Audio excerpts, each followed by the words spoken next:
Hi there. I want to start a mini series discussing briefly about the concepts of soul and spirituality um, from a few different perspectives and introducing a few different, maybe spiritual paradigms to explain the word spirituality and soul. And I was going to call this video the atheist view of spirituality and soul. But I know I changed my mind to become a discussion of agnosticism because, strictly speaking, if you're an atheist, the words soul and spirituality have absolutely no meaning. I mean, if Wittgenstein is right and that, philosophically, words and terms are like signposts and they point to somewhere, the atheist would argue that the words soul and spirituality don't point to anywhere. They are really fantasy words born out of an overactive imagination, and even they are a characteristic of primitivism, primitive thinking. Primitive peoples, although nowadays you're not allowed to say that because it's not politically correct. It's racist to say that, but certainly the last century, atheists went so far as to say that this was primitive thinking, by which they meant, of course, looking at the inhabitants of the atolls of Micronesia or something like that. But now they're sort of hoisting their own petard now because they can't, for political correct reasons, they can't actually say that. Because it's sort of Western centric, you know what I mean? But I think atheists have this Hegelian view that the West, the age of enlightenment in the West, and the spread of atheism is the only way to go. So then I'm changed the title to agnostic, and an agnostic, as far as I understand the word, means somebody who is quite prepared to believe there is some kind of metaphysical basis for behind the words spirituality and soul, insofar as these words refer to the discovery of certain states of mind which could be referred to soul and spirituality. In other words, there is a metaphysical basis for the words. In other words, there is something after death. Death is not annihilation, and then there is a universal intelligence at work to create, preserve, and to destroy in this dimension. And also there's a transcendental God or transcendental intelligence, which is beyond duality and beyond preservation, creation, and destruction. Which goes into the sort of Gnostic view of things. So agnostics are prepared to believe that these words soul and spirituality could point to something, something that we haven't yet experienced, or that we can't put into words, and they are just words that are sort of crude approximations to concepts that we don't fully understand or haven't really fully identified with or defined philosophically. Um, Now, we won't go into the atheist response to that.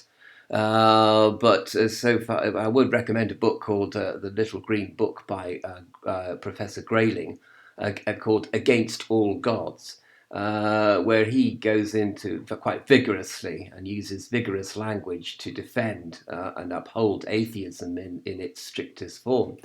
But agnostics probably are not so strict as atheists, and they're quite prepared to take on board the words soul and spirituality, so long as they have some kind of they might have a metaphysical implication, but they are firmly rooted in psychology and sociology and culture, and in meaning, let us say, existential meaning.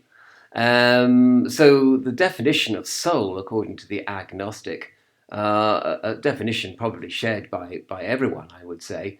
Soul simply means it encapsulates the statements I am me, this is my life, this life is mine, I am in charge of my destiny. And this is obviously a mantra of the modern world. Since the Enlightenment of the 17th century, it's been growing in strength. Individualism is also encapsulated by the word soul as well. It's obviously it's an intellectual statement. It's a statement which has to be supported by intellectual argument based on social and cultural evidence. But it also has an affective charge. It has a feeling. So you have this feeling that you are you. You have this feeling of the core identity. I am me. And it's sort of like a sort of pure statement, a pure kind of existential blip or spot or point at which you can say that I am me, and that statement is true, whatever. I'll come to that in a minute. This life is mine. You have. You have a right to your life. You have certain inalienable rights. You have the privilege, because you exist, you have certain privileges which are granted to you, and you are in charge of your destiny to a very, very great extent, and that you do have choice in life. You have consumer choice, you have production choices, you have ethical choices, you have choices of lifestyle, and within certain parameters of ethics, you have a right to assert your lifestyle and your identity with yourself. And this is a very pure principle. I am me. This life is mine. I am in charge of my destiny. As I say, it's more like a mantra in the sense that you could argue against it philosophically on one hand, but on the other hand, it is charged with it has a great value in our society. Those words have terrific value and terrific importance and terrific significance, and we live and die by those words. The US Constitution, for example, is founded on those words, on those aspirations. The American dream is founded on the truth of those words. So they have a kind of almost a religious truth about them, in that they have a fundamental and overarching value, those particular three statements. And that is who you are, soul, basically, at least. I mean, at most you could have some sort of metaphysical existence outside your body and mind, and you could call that soul. But at the very least, there are these three statements to fall back on, and they would be true whether or not one believed in metaphysics.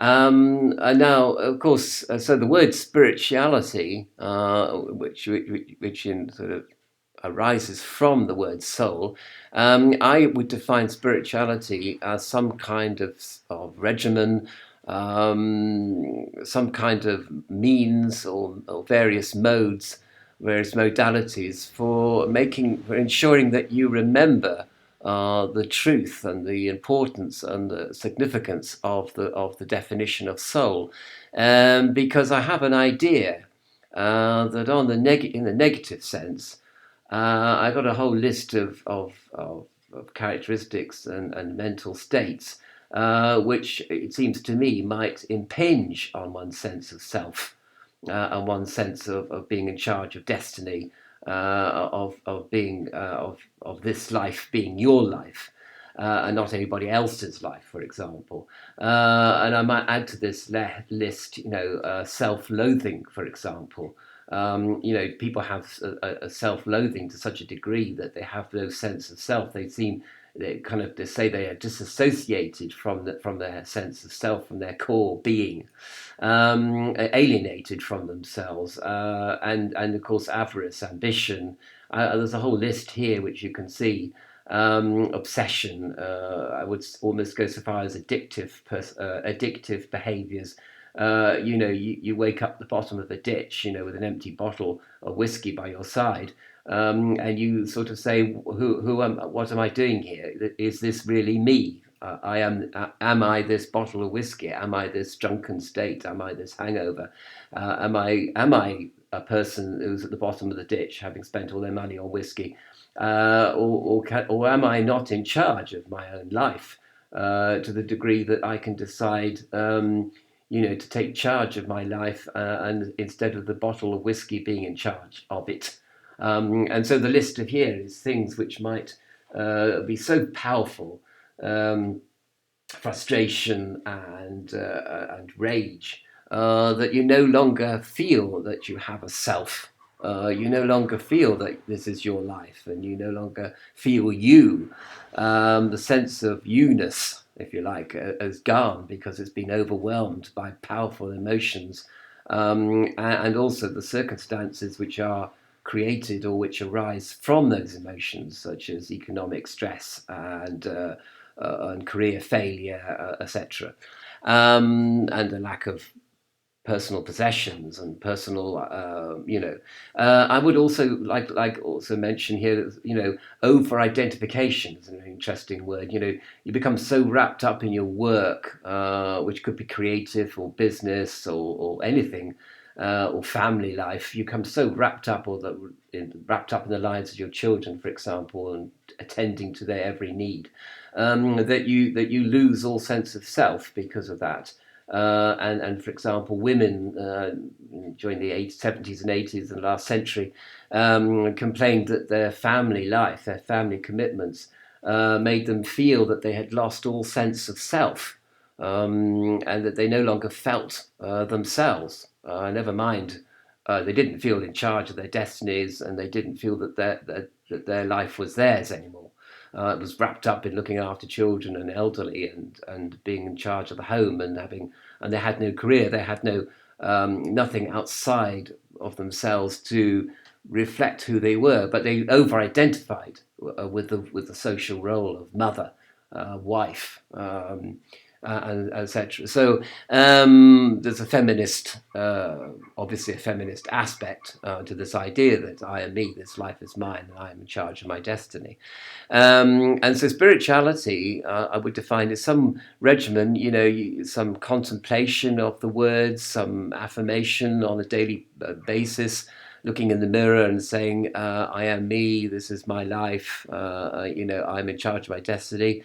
Some sort of ritual, some sort of secular-based ritual, to remind yourself of the truth of who you are, of your selfness, and that you are a particle, if you like, of self-actualization, to put it in Maslow's terms, and that you have the potential to self-actualize, despite everything that's going on around you, which might seem to be a beyond your control. It might be, but that's a perceptual thing, perhaps, rather than a real thing. So we get onto this sort of cognitive behavior therapy, where you reevaluate the things that you say you can't change about yourself and about your life, whereas in fact, if you sat down with a piece of paper, you could actually come up with a regimen, or with a lifestyle which could enable you to reassert your destiny. And so we come to this some kind of, as I say, so the spiritual life is to reassert constantly and remember the truth of soul, as I have defined it. But on the positive side of things, we have certain activities, or a lot of activities in our lives, which actually take us out of ourselves in a positive sense. So creativity, success, being in charge of our destiny. I have a list here which all refer to a positive sense of the word, losing your sense of self, and appreciation of beauty, ecstasy, for example, and not drugs. And I don't mean ecstasy in that sense. I mean, looking at the dawn and gasping at the beauty of nature, the attractiveness of nature. And from that experience, which takes you out of yourself, you reassert yourself. So you can sort of imagine that a person is so overwhelmed by their ambition, their self, their identification, over-identification, that they have no appreciation of themselves anymore. The business is running them rather than they running the business, for example. But so but they go out one day and they have an existential experience. They look at the dawn and they say, "Do you know what? They have an ecstatic experience." From which they come to the conclusion that they are self, that they are in charge of their lives, that this life is theirs and not anyone else's, and not some sort of monster called business or opportunity or something. And they go from a sort of self being smothered by life to an ecstatic experience which takes them out of themselves and in order to reassert the truth of themselves, if you see what I mean, if that makes any sense. So they kind of reevaluate their lives and they come to the conclusion that they are identifying with job or family or whatever, and it's time to take charge of destiny and take charge of their own lives again. But apart from an ecstatic experience, which obviously is a impromptu, spontaneous thing, perhaps in order to prepare yourself for such an experience, in the midst of life, in the midst of all this ambition and avarice and over-identification and self-loathing from time to time and disappointment, frustration, in the midst of all the hurly-burly of life and the battering of life, which undermines one's sense of self and one's sense of life and one's own life, you could do certain practical things like meditate or contemplate, or do some affirmational ritual to enable you to remember that you are you and this life is yours and you are in charge of your destiny, and that might be quite important for you, something for you to cultivate, develop as part of your everyday life. And perhaps then you won't actually need this moment of crisis where you need to reassert yourself because it's been so smothered by the material life that you're leading, and you manage to create a balance in your life between the needs of the many and your own particular needs, and you establish a balance in life because of the spiritual, quotation mark, spiritual life that you're leading. And the spiritual life is doing no other than reasserting your sense of self. I say no other in a sort of dismissive kind of way, but for an agnostic, this is the absolutely essential point to make, that you need the spiritual life is the daily reaffirmation of the purity of self and the purity of your core sense of self, which might otherwise be smothered. So this is actually quite a universal, I would say, definition of soul and spirituality. And somebody actually asked me on YouTube, what do I think spirituality is? And from an agnostic point of view, I think spirituality is simply the assertion of the ultimate value of self, and identifying yourself as yourself. And that's because that value can be undermined. And indeed, when one thinks of, in a cultural sense, of collectivity, of being part of a collective, your sense of self could be undermined or smothered by being part of an oppressive collective.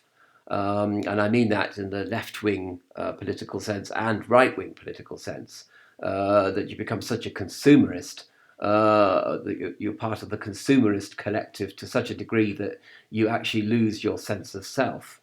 So it's not only just by being part of some sort of commune or something like that, some sort of communist regime. Even where the Western society can be an oppressive place to live, where people lose their sense of self. And need to reassert their sense of self, perhaps through acts of violence and criminality and antisocial behaviour, which of course is a negative expression of yourself and the assertion of the purity of yourself. And so I hope that I have shown that, the word spirituality and soul, in the light of recent Western developments, secularism, materialism, and atheism, they don't have to be words which are absolutely gobbledygook. They do have a psychological basis. They do have a basis in a secular understanding of one's existence, and the value of the thought that one is oneself at all times, despite everything that happens to one, and despite the needs of other people and the demands of other people. So in this sense, spirituality and soul become, as I said, universal terms, which really can be taken up and run with by anybody watching this video. You don't have to be a Gnostic or a Catholic or a Muslim or a psychic or part of the Church of Psychism or New Ager or anything like that. You can just be an ordinary person that is materialistic, secular, and well, not exactly atheistic, but agnostic. You can look at these words, soul and spirituality, and say, oh yeah, okay, I understand what they mean, and I understand that it's important in my life to balance my sense of self with the demands that other people and life generally make on me. That I need to achieve a balanced state of mind. So that I preserve the sense of core of who I am, with what I want to do and what other people want me to do, what life demands of me. And you respond from this definition of soul by creating a spiritual life for yourself, whereby you do daily or regularly reassert the sovereignty, as one might say, the sovereignty of self, which is a sort of poetic way of describing soul. It's the value of being yourself, the sovereignty of self, which you could encapsulate in the word soul. So in that sense, the words soul and spirituality, they may appear to be anachronisms. They may appear to be ancient words which have no meaning in our modern life. In fact, they still seem to preserve a relevance to our modern secular, materialistic and atheistic life.